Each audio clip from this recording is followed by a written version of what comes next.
Hey guys, welcome to this video. Now in this video, what you are specifically going to learn is how you can make $10,000 per month consistently in a very, very quick time frame if you're running an agency or you're a freelancer or maybe have a consulting or coaching business, okay? So if you run a service-based online business, this video is going to show you exactly how you can deploy 3 controversial tactics that I use to scale my agency to actually at $14,000 in the first 30 days. I'm going to show you exactly how you can do it for yourself. And not only that, I'm going to give you not just 1, but 2 bonus strategies too that are going to help you speed up the timeline. Okay. So without further ado, I'm going to jump straight into things here right now. All right.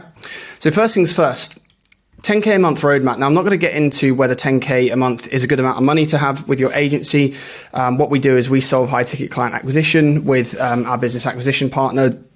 So for us, 10K a month really isn't something that's awfully sustainable if you're running a business, not least with a lot of team members. But if you are a solopreneur, you work on your own, or you're just starting out, this is going to be a guide here that's going to help you hit this roadmap timeline quickly. All right. So first things first in step 1.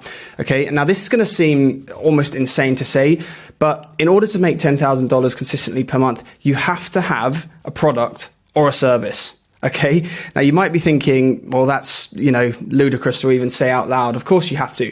But let me ask you a question. Where you're sat right now, what are you selling? If somebody came to you and said, I have money, I'm an investor, whatever it might be, or a potential customer, and I want to buy from you because I like you, what are you actually going to deliver for them and to them for exchange of their money? Okay.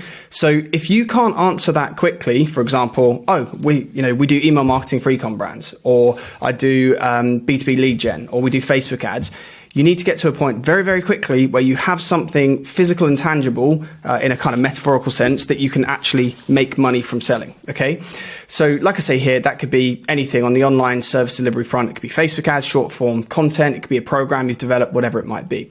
Okay. Swiftly moving on. Once you've got your product or service and actually your thing that you can sell, in sort of set in stone, you can move into step 2. All right. So you've got to pick a client acquisition method. All right. And typically when you start out, what you're going to be doing is looking at the various client acquisition channels that you can use, and you're probably going to be relatively overwhelmed with which one you should actually focus your time on. Okay, so should you go all in on cold email? Oh, what about Insta DMs? No, shouldn't I cold call? Whatever it might be. Okay, the reality of making more money every single month and over $10,000 a month is that you're going to have to go omni-channel and you're going to have to do all of these things. But in the first instance, in order to get your, first 1, 2, 3, 4 clients, however many it's going to take to hit that $10,000 per month achievement, you're going to have to pick one sort of outreach method, and you're going to have to stick to it consistently until you can actually say with your own critical personal analyses whether it's worked for you or it hasn't. Okay, so do not spend any more time going online and reading about how cold email is dead and you should do Insta DMs or cold calling doesn't work in 2023, whatever it might be. Pick that one based on what you think is going to work. So your gut feeling, actually I run a Facebook ads agency, or we do short form content, or I've got an email marketing business.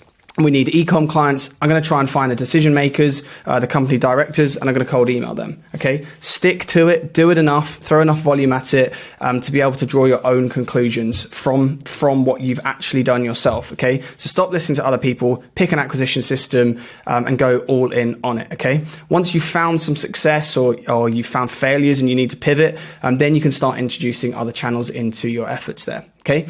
Now, step 3 ties in very, very closely to step 1. Okay. So it's all good and well having a product or a service. And we hear this online all the time. It's the offer. A great offer can outperform, terrible marketing or branding, whatever it might be. The bottom line is you can have a great service, a great product, great offer. But if you don't actually have the means for the client to send you the money and make the payment already set up in hand and shared with them, then you're not going to get paid. Okay. So if you're on a call, and I advise this with all of our program members, when you are attending calls with your prospective clients, ultimately you're trying to close them. Okay. So it might be an intro call, a 10-minute intro call, and you're not perhaps expecting to close them on that call. Every single time, you want to make sure that if the client says to you, yep, I'm in, here's $5,000, that you have a payment link or a method or a system that you can take payment from them immediately. Okay. whether you're meeting them in person, cash in a suitcase, whatever it might be, you have to make sure that you are reverse engineering the goal outcome from all of these, appointments and sales calls that you're doing. Okay. Not only is that going to help you in the, occasions that you get clients saying, yep, I'm in, we don't need to talk anymore, I'll pay now. It's going to help you obviously get cash in the bank for, those specific clients.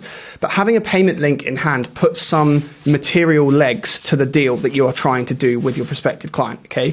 So it's going to force you into a position where you have refined your offer, you've refined your processes and next steps. You've put a price to the deal. Okay. So you might be working with a client and they're saying, oh, well, tell me about pricing. And you're going back and saying, oh, well, we could do this, we could do that. And then you're waiting for a response, and then days go by or weeks go by, and you follow up. Oh, what's your budget like? Okay. You have to get to the point where you have given them a price and they've got the means to pay you in hand. Okay, so in the palm of their hand, if they got out their phone, Apple Pay, or they got out a load of cash, or they get their credit card, whatever it might be, they have the means to think, oh yeah, I want to start and I'm going to pay you. Okay. Get the payment link in hand, all right? And kind of second to that is a proposal, all right? So you might be going through this process of having sales calls and figuring out what they might want and meeting objections. The quicker you can get a proposal in the prospective client's hands, the quicker and sooner the deal is going to be done. Okay, so you want to get to a point in the sales process where you have given them a proposal. So you've put physical, concrete, tangible legs to actually what you are delivering them, so that they can actually understand what you are going to do for them, not just verbally, but they can look at it in black and white ink on paper. But you're also giving them a means for them to say, I don't agree with the price. Actually, what's the timeline? Okay, you want to get to a point where they're going to ask you a load of questions and you can actually meet their objections. All right, so the sooner you can meet their objections, the closer the deal is to being done. All right.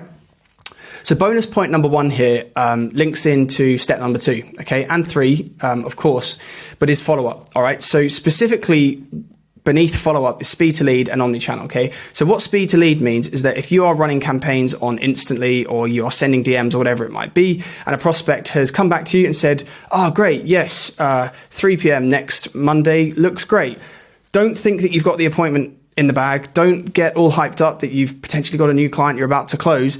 Go back to them immediately, manually, book them in, confirm the meeting, and start following up with them and start nurturing them before that call. Okay, so do not take anything for granted. It works the same for inbound too. If you've got an inbound lead gen system and you've got individuals, prospects who are signing up and giving you their contact details, go out to them, contact them, respond to them quicker. Okay, so there are statistics online about, the success rate of deals being done and, calls having higher show rates based on the time it takes for the salesperson or the business to actually follow up that inquiry. Okay, so if you do it within 5 minutes, if you've got the number, call them, text them, WhatsApp them, whatever it might be, you have to be front of mind and you have to be quick. Okay, and the second part of following up here successfully is doing it omni-channel. So don't just send them an email reply, great, see you on Tuesday. Okay, send them a WhatsApp, send them a voice note, leave them a voicemail, call them 3 times, speak to them again on the phone, confirm in 3, 4, 5 emails. All right, we have follow-up systems and call nurturing systems within the acquisition partner program. We've been able to get to a point that we are very scientific and granular with what we've been able to do over the last 6 years. But if you are doing this manually yourself, go out on the phone, email, whatever it might be. Okay, and bonus point number 2 here is conviction. Okay, so confidence and conviction in your process, timeline, and results. At the start of your business journey, if you're not making $10,000 consistently a month, you are not going to have confidence that you can deliver results. You might not have awful confidence about the timeline or the processes or next steps. But what you must do is stick to something, okay? So if the client says to you, what's the next step? The next step specifically, and you can say it to them unwaveringly is, no problem, we'll jump off this call, send you a proposal, and you have a payment link to pay today. Okay, whether that is the right approach or not, it has to be the approach that has the most conviction. Okay, so you're giving and instilling your clients with confidence that you are the right person for the job. Same goes for the timeline. It's going to be the next 30 days, 90 days, 6 months, whatever it might be. Do not waver from that. And the same with the results, okay? In a world of grey areas, people, can you guarantee anything for anybody? The answer is probably no. But with more experience and, time under your belt, you're going to get to a point where you can be very confident in guaranteeing those results. All right, so quickest way to 10K a month, implement those tactics and let me know in the comments below, if you've got any questions. All right, guys, we'll catch you in the next one. Try to keep it under 10 minutes. We're just over. And anyway, we'll catch up soon. Cheers. Bye.